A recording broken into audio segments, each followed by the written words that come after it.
की बात है, दूर किसी मोतीपुर नामक गांव में सभी लोग हंसी खुशी से रहते थे।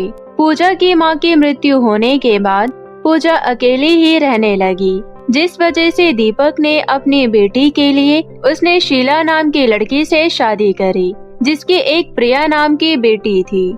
शीला ने प्रिया और पूजा दोनों को ही एक समान प्यार दिया, लेकिन जैसे जैसे दोनों बड़े होते गए, शीला का ध्यान सिर्फ प्रिया पर ही जाते गया। ये बात पूजा को बिल्कुल भी पसंद नहीं थी कि अब उसकी माँ उसको पहले जैसा प्यार नहीं करती, और समय के साथ साथ शीला ने अपने रंग दिखाने शुरू कर दिए।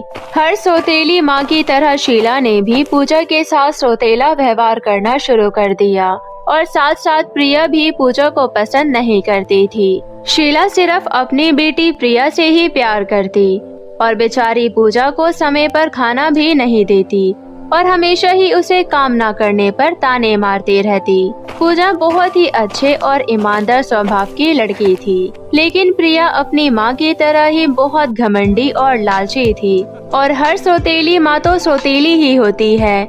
भले ही शीला और प्रिया पूजा के साथ सौतेला व्यवहार करती, लेकिन पूजा ने हमेशा से ही उन दोनों को अपना माना।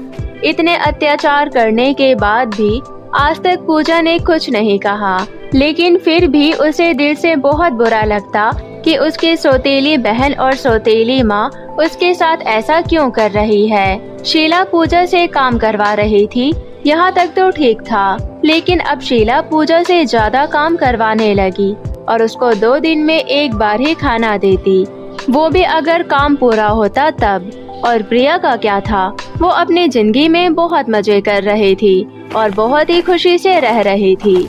वो अपनी माँ को बिना बताए भी कहीं घूमने चली जाती तो शीला उसे कुछ नहीं कहती, और अगर वहीं पूजा किसी काम से बाहर जाती तो शीला उसे मारती और खाना भी नहीं देती। दीपक को इन सारी बातों का कुछ नहीं पता था, क्योंकि दीपक के आते ही दिखाने के लिए शीला घर के काम करने लगती और पूजा के ऊपर प्यार जताने लगती। पूजा डर से कुछ नहीं बताती थी, क्योंकि शीला ने उसे धमका रखा था।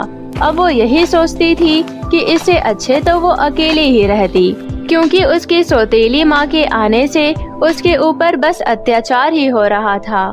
जब भी दीपक आता तो पूजा चाहती कि वो सारी बातें अपने पिता को बता दे, लेकिन फिर उसे अपनी माँ की बात याद आती है कि शीला ने कह रखा था कि अपने पिता को ये सारी बातें नहीं बताना, वरना वो उसकी बहुत पिटाई करेगी।